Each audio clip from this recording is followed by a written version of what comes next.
people like me. You need people like me so you can point your f***ing fingers and say, that's the bad guy. That's the bad guy. That's the bad guy. That's the bad guy. That's the bad guy.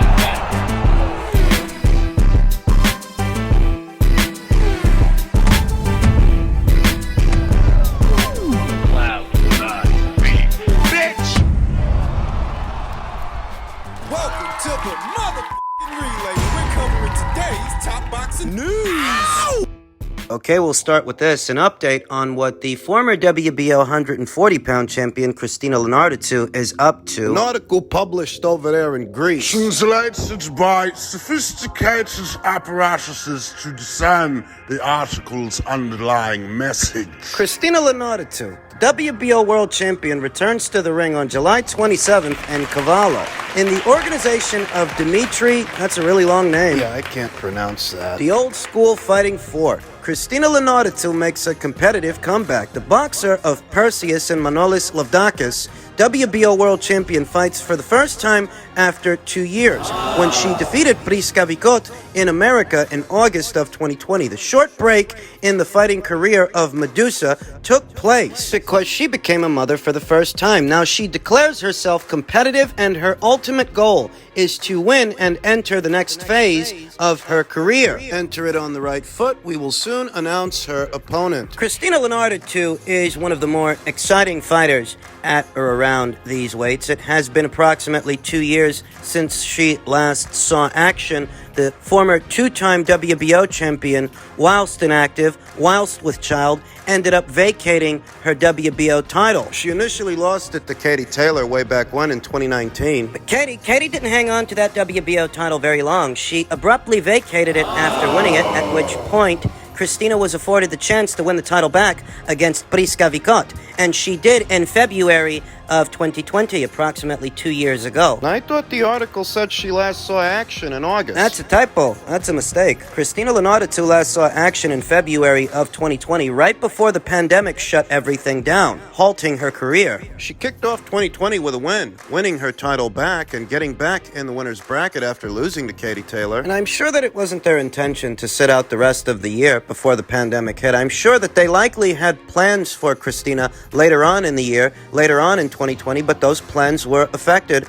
by the global pandemic. Thus, Christina took that as an opportunity to expand upon her family. She was with child and gave birth, though subsequently vacated the WBO title she had just won back. She sat out the rest of 2020 and all of 2021, and she's set to return very soon, next week. Christina Linardatou's a big puncher and a pressure fighter, a mid-range to inside fighter with a lot of athleticism, who's quite fleet of foot, and whose base style mirrors what you used to see from Kid Dynamite, Iron Mike Tyson in his heyday. Staying off center, staying off the line, moving side to side as you close the gap to unload and unleash big hooks, mid-range to inside. That's the kind of fighter that Christina Linardatou is, and that's why she's really one of the more entertaining fighters anywhere at or around 140 pounds. Given that she's been out of action for so long, approximately 2 years, it's safe to say that her ring return, she may not weigh 140 pounds. Even though the article's saying that she's supposed to return next week, her next fight isn't registered on BoxRec, not yet. We don't know who she's going to be fighting or at what weight the contest will be fought, though given that she's coming from a rather sizable stint of inactivity,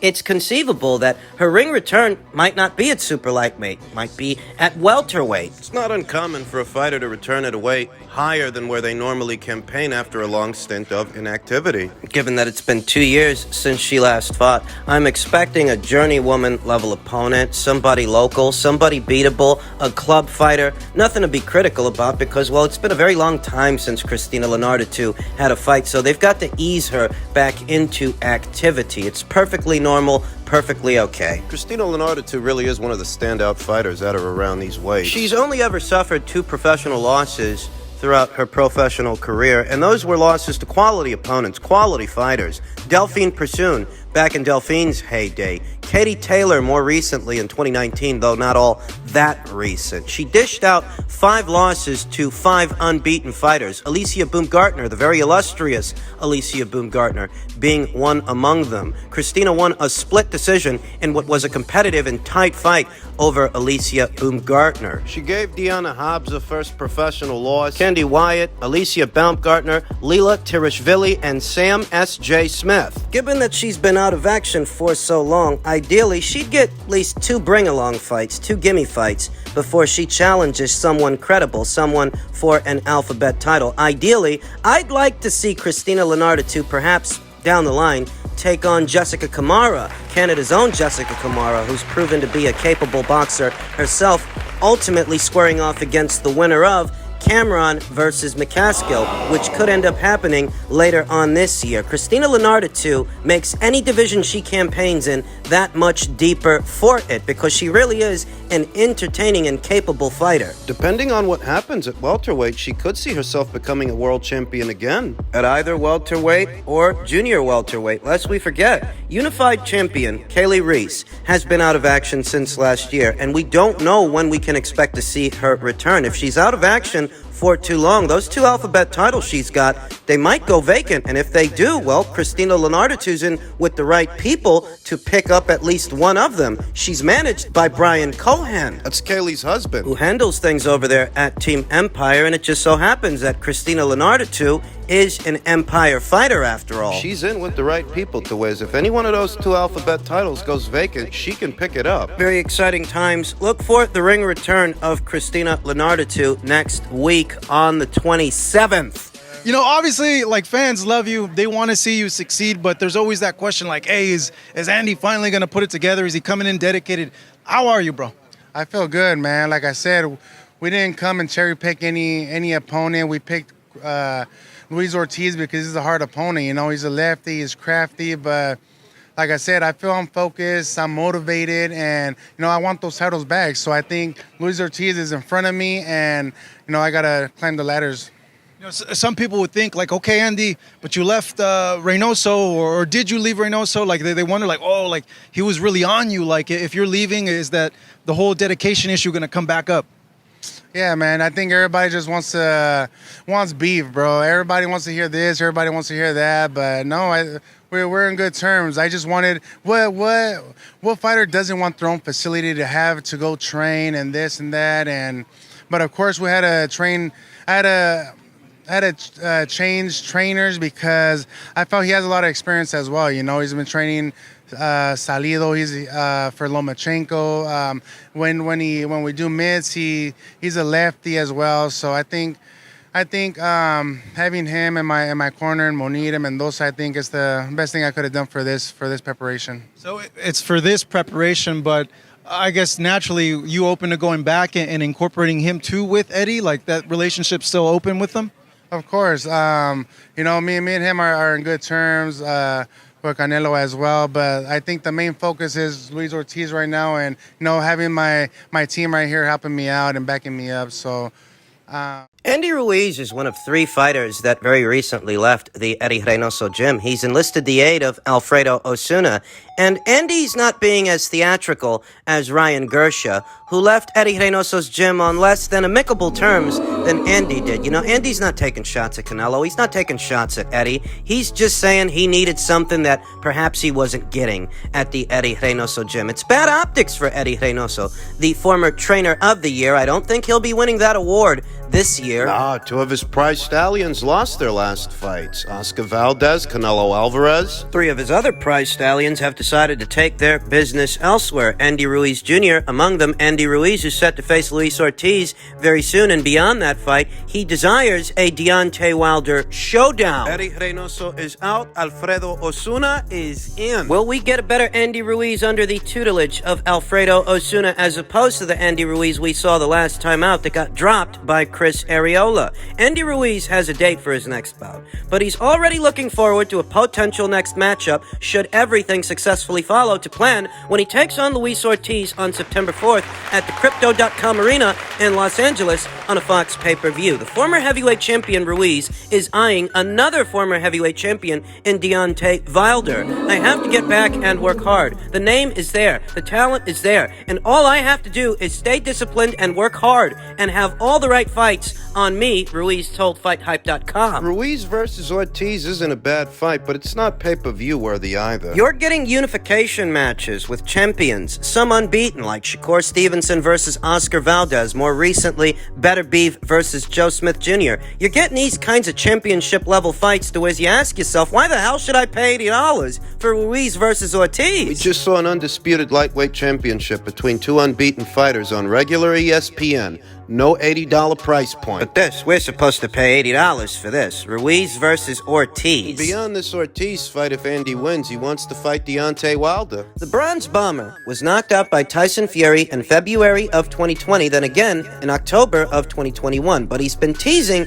at a return in recent months. Wilder was kind of saying that he didn't want to and makes more money outside of the ring than inside the ring. That kind of showed me that he really doesn't want to, said Ruiz. I don't blame him. All that hard work and dedication that he did over the years, he accomplished a lot and was a champion for so many years. I can't blame him. If he wants to enjoy his life without getting hurt, without getting punched in the face, he already did it. We all work hard, so we don't have to work hard in life. He already did all the hard work, but so did I. I have enough money to where I don't have to work anymore. We have houses that we're making, and I make money every month. Last May, he was knocked down, he being Andy Ruiz, he was knocked down by Chris Areola, but scored a wide unanimous decision. Ruiz wants to position himself for yet another world title run, and it begins by facing the 43-year-old Cuban contender Luis Ortiz, whose two lone career losses have come via knockout to Deontay Wilder. I got all these houses, but my dreams are not done. I want that WBC title. I told my son,